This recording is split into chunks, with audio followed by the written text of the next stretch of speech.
Hello दोस्तों, नमस्कार। मैं सोनक मिश्रा आपका बहुत बहुत स्वागत करता हूं आप सबके अपने चैनल पर। दोस्तों, बहुत बड़ी अपडेट निकल कर आ रही है, खासकर हमारे जो बीएड डिग्री धारक हैं उन सभी विद्यार्थियों के लिए बहुत बड़ी अपडेट है।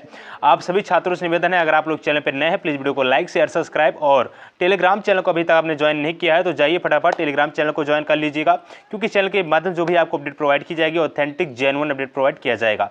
ध्यान दीजिए कि आपको बता दिया जाए कि यहाँ पे बीएड और बीटीसी के जो भी अपडेट आती है, छोटी छोटी अपडेटें आपको टेलीग्राम पर और व्हाट्सएप ग्रुप पर दे दिया जाता है। तो ऐसे में अगर अभी तक आपने टेलीग्राम चैनल को और व्हाट्सएप ग्रुप को ज्वाइन नहीं किया है तो जाइए फटाफट ज्वाइन कर लीजिए, ठीक है। लिंक जो है डिस्क्रिप्शन दे दिया गया है।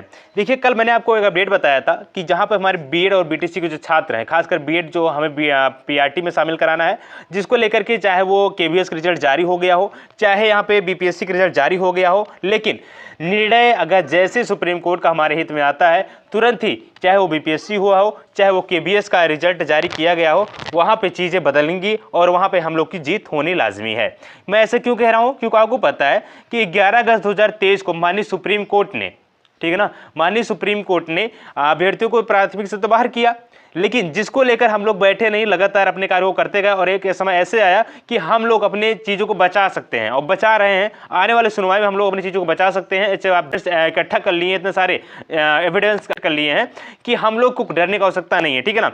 कि देखिए, अगर एक चीज़ और भी आप देखिएगा, माननीय सुप्रीम कोर्ट ने यह भी कहा था अगर रेट्रोस्पेक्टिव केस लागू होगा तभी आप बीएड का रिजल्ट जारी नहीं करेंगे, तभी बीएड आप अन्य शिक्षक भर्तियों से बाहर रहेगा। कहने का मतलब 2018 से अगर ये चीज़ें नियम लागू होती हैं तभी आप बीएड का रिजल्ट नहीं जारी कर सकते हैं। अदरवाइज अगर रेट्रोस्पेक्टिव नहीं लागू होता है तो चाहे वो बीपीएससी हुआ हो चाहे वो आपका यहाँ पे केबीएस रहा हो, सबको आपके जो परिणाम हो जारी करने पड़ेंगे, ठीक है। तो ऐसे में चाहे बीपीएससी रिजल्ट जारी कर दे, ज्वाइनिंग दे दे, कोई मतलब नहीं है। जब यहाँ पे कोर्ट का निर्णय आएगा तुरंत बीपीएससी को बीएड प्लस डीएलएड दोनों का जो रिजल्ट उन्होंने संयोग करके बनाया है उसको जारी करने पड़ेगा, तब डीएलएड का रिजल्ट को जो रद्द कर दिया जाएगा। ठीक उसी प्रकार केबीएस के साथ होगा। हमारे बहुत सारे अभ्यर्थी लगातार पूछ रहे थे सर केबीएस रिजल्ट जारी हो गया अब क्या होगा, बीपीएससी रिजल्ट जारी हो गया अब क्या होगा। मेरे भाई, आप कुछ सवाल का जवाब मिल गया होगा। जवाब यही है को भर्ती परीक्षा का जो परिणाम वो रद्द हो जाएगा, पुनः बीएड प्लस डीएलएड दोनों एक साथ कंबाइंड होकर के रिजल्ट जारी किए जाएंगे, ठीक है।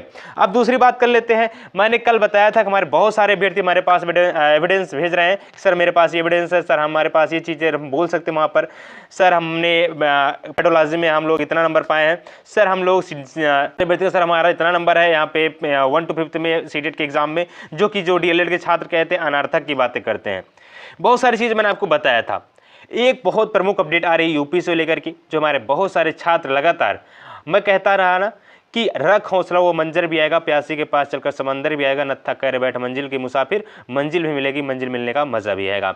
एक चीज़ मैंने आपको कहा ना कि अगर हम लोग आज प्रयास कर रहे हैं तो एक दिन एक चीज़ ऐसा आएगा आप लोग खुद मोटिवेट हो जाएंगे। आज के समय पर हमारे बीएड के छात्र खुद चाह रहे हैं कि हम अपने आप को इस केस में इन्वॉल्व करें, क्योंकि अभी तक क्या था कि बीएड के छात्र तो घर बैठे थे, चाहे हम दिल्ली जाने की बात कर लें, चाहे प्रयागराज जाने की बात कर लें, चाहे कहीं भी जाने की बात कर लें, बीएड डिग्री धारक क्या सोचते थे, हम तो घर बैठे सारी चीज़ हो जाएगा। लेकिन उनको एक चीज़ पता हो गया कि अपनी लड़ाई जो होती है उसमें इन्वॉल्वेशन बहुत ज़रूरी होता है। अगर हम कोई चीज़ लड़ाई लड़ रहे हैं, हम जब तक उसमें नहीं इन्वॉल्व होंगे दूसरा हमारा कोई कुछ नहीं करेगा।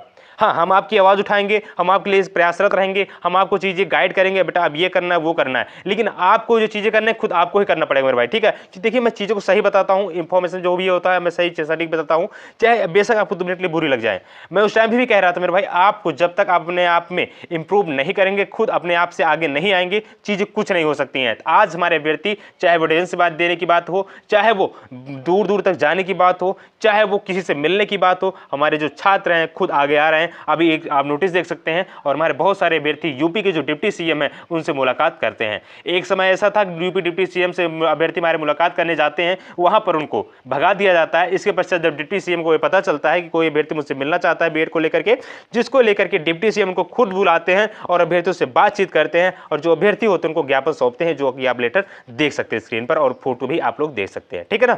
इस तरीके से हमारे जो बीएड के छात्र हैं अब यूपी में अपने अस्तित्व को बचा रहे हैं। कहने का मतलब है, देखिए, अगर हम स्टेट बाय स्टेट अपनी पकड़ मजबूत करेंगे, जैसे मतलब चलिए हम डायरेक्ट जाकर हम सभी जगहों से बीएड बचाने की बात करें तो वहां पर हम हार जाएंगे।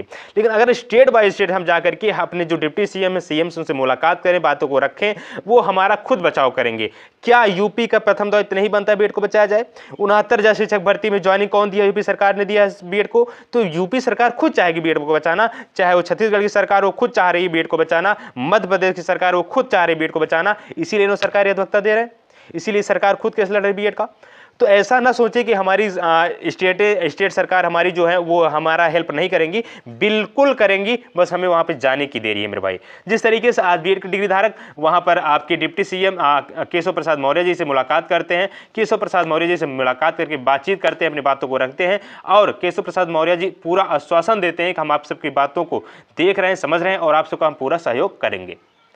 मेरे भाई ये आपको बहुत प्रमुख अपडेट देनी थी, ठीक है ना।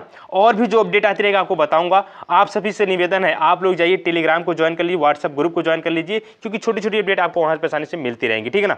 तो ऐसे में सभी छात्रों से निवेदन है, आप सब लोग वीडियो को लाइक शेयर सब्सक्राइब करिएगा। आप सभी के लिए दोस्तों आज यूपी से जो खबर निकल कर आई वो मैं सोचा आप सबको बताया जाए, बाकी और भी जो स्टेट्स खबर निकल कर मैं जरूर बताऊंगा, इसलिए चैनल को सब्सक्राइब जुड़े रहिएगा। धन्यवाद, जय हिंद, वंदे मातरम। हम लोग केस के बहुत नजदीक पहुंच रहे हैं, हम लोग जरूर जीतेंगे, बस विश्वास और भरोसा जताइए और चैनल को सब्सक्राइब जुड़े रहिएगा। धन्यवाद।